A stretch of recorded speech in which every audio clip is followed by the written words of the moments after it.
Top of the morning, good afternoon, and hello to all the folks out there on planet Earth. A healthy and happy Irish Monday to you all. Cheers. All right, your inspired thought and your question for the week. Now, this is part 1 of 4. I'm going to do 4 mini talks over the next couple of weeks. So enjoy these talks. Part 1 is coming to you right now. All right. You can do anything. You just need to be willing to take the first step. Now, take a moment and just let that sit in. You can do anything. Anything is possible for you. You can create this, you can have that, you can buy that, you can look at this, you can experience that, you can become that person. Whatever it is you want, I want you just for the next 10 minutes to take on the idea that anything is possible for you. Now, I'm not talking about, flying to Mars, in a rocket or, building a $10 billion company. I'm just saying that anything is possible for you. Whatever it is you want to create, be, do, or have in your life, I want you to take on for the next couple of minutes, it's possible. So the question then becomes, what if anything is possible for you? What if that were true? What would you do? Who would you become? What would you try? What would you step into if that was true?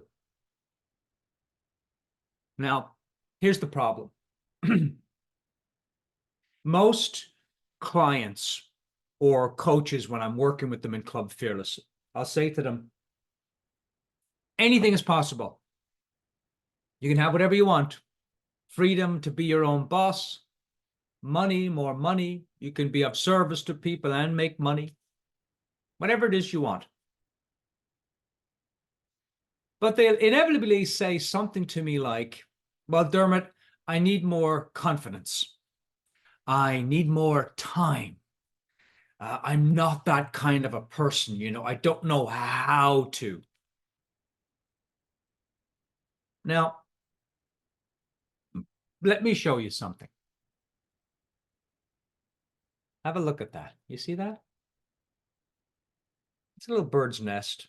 It was out here for quite a while underneath my carport.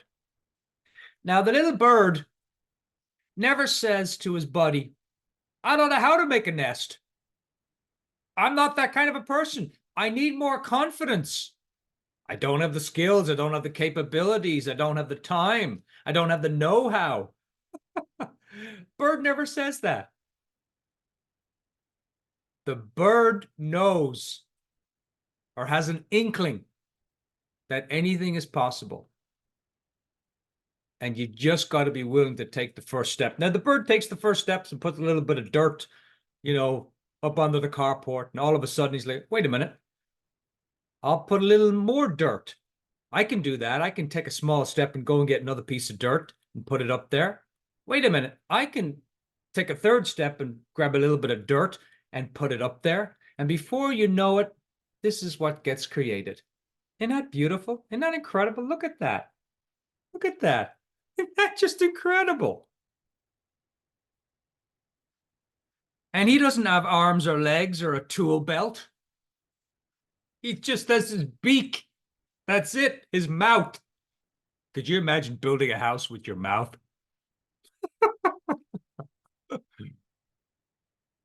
You can do anything.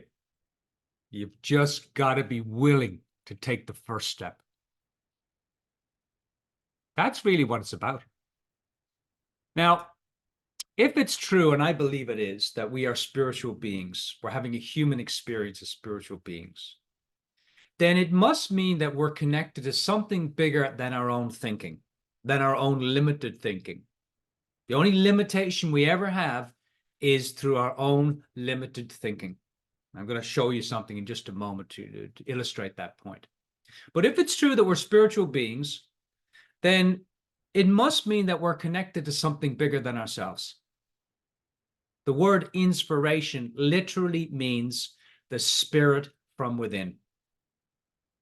I tell the coaches in Club Fearless all the time, when you're connected to inspiration, when you're inspired to do something, the action is a no-brainer. But if you're doing it from a should, hard to do. So we are connected to infinite creativity. Yeah, well, that's wonderful, Dermot, but how come I don't see it in my life? I'll show you. This is what infinite creativity looks like. Very simple, clear, calm, relaxed. But what happens to us is that we have an idea. In the moment we're in the shower or at work, we have a great idea. Infinite creativity says, here's an idea for you. And then we go, oh, wow. And then we ask the question. We ask the death killer. How? How am I supposed to do that, Dermot? How?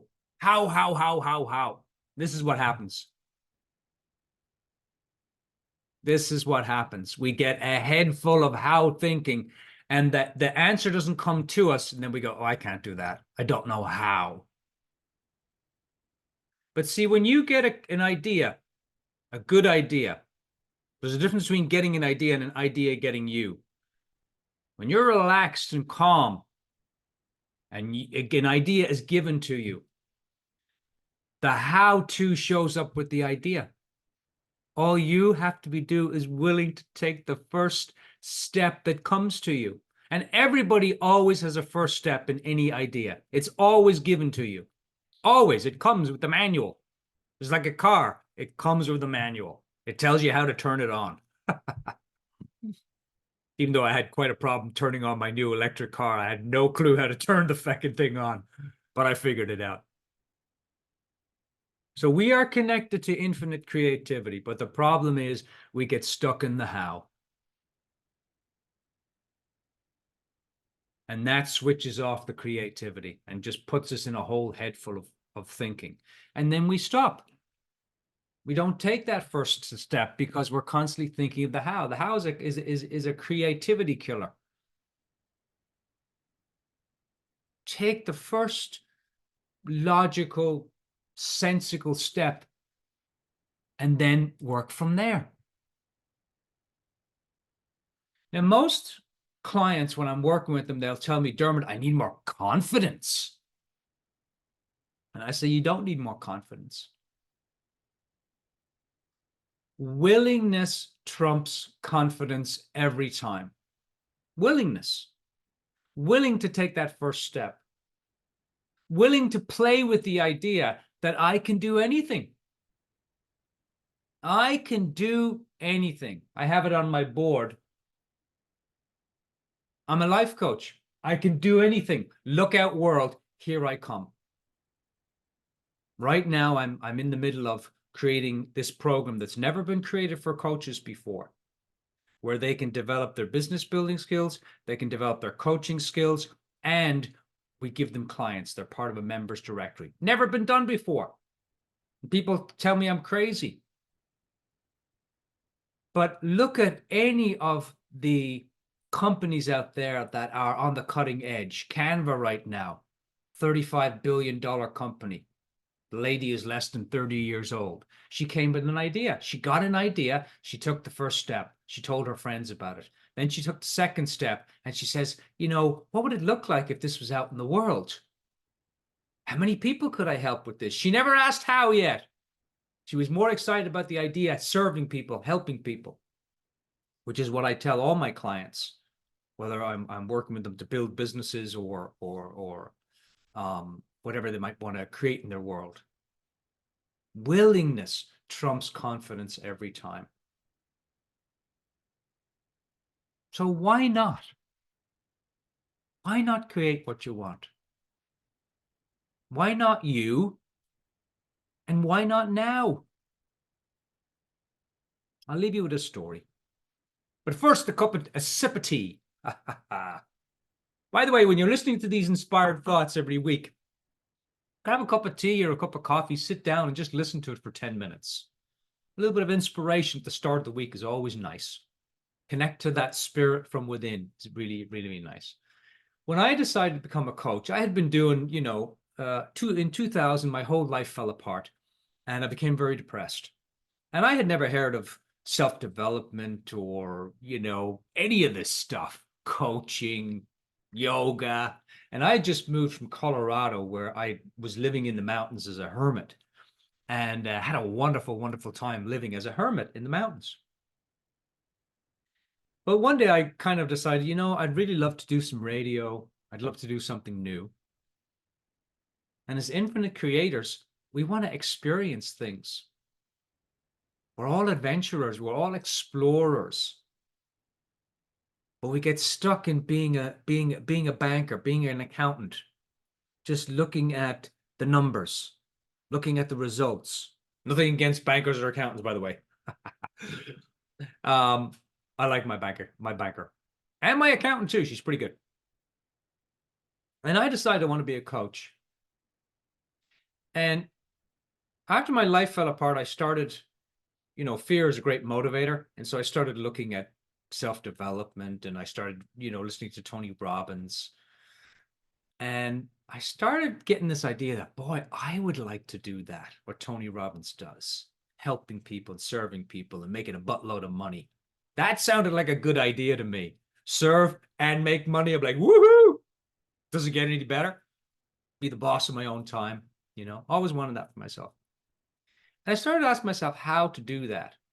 And as soon as I did, my world got very small. How.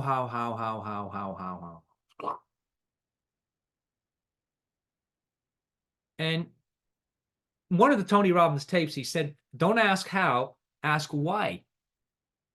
Why did I want to be a life coach? Because I want to serve people. I want to be in front of people. I love talking to people. I love meeting people, I love helping people. I love creating stuff. These videos, I love doing these every Monday morning. I look forward to doing them. And I stayed with the why question. And then as I stayed with the why question, the how started to show up.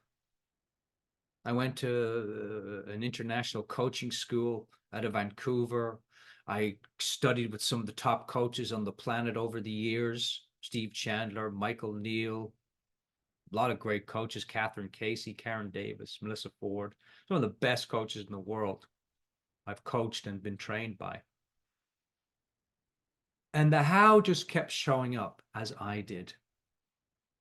But I had to be willing. Willingness will always trump confidence every time, every time. And so today, now you have to remember, I left school when I was 15. I failed miserably at school. All the tests that I took at school, I failed. I failed kindergarten. I failed, first year, secondary, third year in Ireland. Failed miserably. And I hounded my mother for about a year. And in that year, I wasn't really going to school. I pretended I was going to school, but I would get out. I would go to the bus stop at 8 o'clock in the morning. Then I'd go down to the beach, or I'd go into the town and just walk around the town, And I hounded her to get out of school.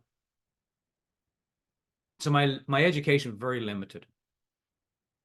But then as I started at age 30, I started to look at the world of self-development. I started studying things that I wanted to study. And the how just kept showing up. Today, I have a great business that I love, freedom to do whatever I want. I teach coaches. I coach one-on-one clients. It's a life that I really love. I love doing what I'm doing. Is it perfect? No. Some days does it suck? Yeah. Some days do I hate it? Yeah. But most days I love it. So you, my dear friend, can do anything. You just have to be willing to take the first step. So, your question, what if anything was possible for you? Where would you begin? Because you can do anything. But you've got to be willing to take the first step. And that, my dear friend, is no blarney. I'm Dermot Butterly, the Celtic coach. Think big, have fun, Stay curious, and we'll see you down the road. Cheers.